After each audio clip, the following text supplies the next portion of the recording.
আমাদের সমাজে কোনো বিচার নাই, আইন নাই, শাসন নাই, কোনো কিছু নাই। এই কারণে মানুষ অপরাধ থেকে ফিরে আসছে না। ওই যে আশরাফ আলী থানভীর একটা ঘটনা আছে, এক দেশের মধ্যে গেছে, বেড়াইতে গেছে, যাওয়ার পরে দেখে ওই দেশের মধ্যে তেলের দাম আর ঘিয়ের দাম সম্পূর্ণভাবে সমান। তেলের দাম 150 টাকা, ঘিয়ের দাম 130 টাকা। তো খাদেম বলছে, হুজুর এমন একটা দেশে আসলাম, এবার তো আরাম হবে। কেন আরাম?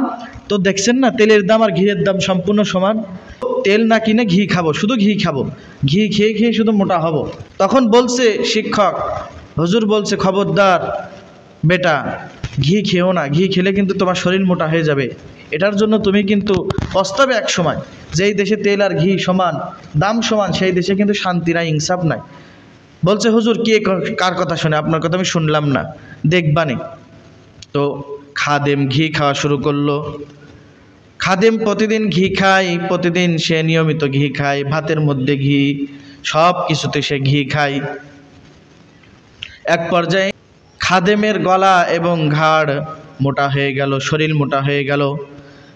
এদিকে হুজুর সফর করে অন্য দেশে চলে গেল, আর খাদেম ওই দেশে রয়ে গেল যেই দেশে ঘির দাম, তেলের দাম সমান। তো এখন খাদেম সারাদিন শুধু ঘি খায়, ঘি খাইতেই থাকে, মোটা হবে তাই ঘি খাই, ফ্রি পাইছি, বাঙালি তো আলকাতরা পাইলেও খেয়ে ফেলে সেটা ফ্রিতে। তো খাদেম ওইভাবে খাই। আম্মা বা'দু ফাআউযু বিল্লাহি মিনাশ শাইতানির রাজীম।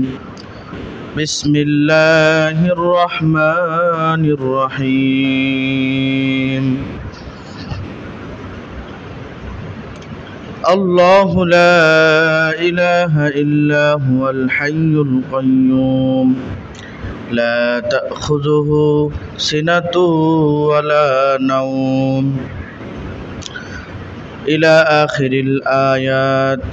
وقال رسول الله صلى الله عليه وسلم الدنيا مزرعة الآخرة أو كما قال عليه الصلاة والسلام إن الله وملائكته يصلون على النبي يا أيها الذين آمنوا صلوا عليه وسلموا تسليما اللهم صل على محمد وعلى آل محمد كما صليت على إبراهيم وعلى آل إبراهيم إنك حميد مجيد اللهم بارك على محمد وعلى آل محمد كما باركت على إبراهيم وعلى آل إبراهيم إنك حميد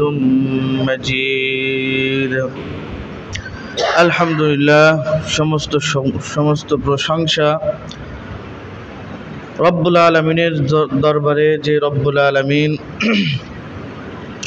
আমাদেরকে অতি মায়া করে, দরদ করে, রব্বুল আলামিন আবহাওয়াকে অনুকূলে এনে দিয়ে রব্বুল আলামিন আমাদের ইবাদতের উদ্দেশ্যে মসজিদে আনছেন। এজন্য সেই মহান মালিকের বিশ্ব দরবারে আমরা সকলে শুকর আদায় পড়ছি আলহামদুলিল্লাহ। প্রায়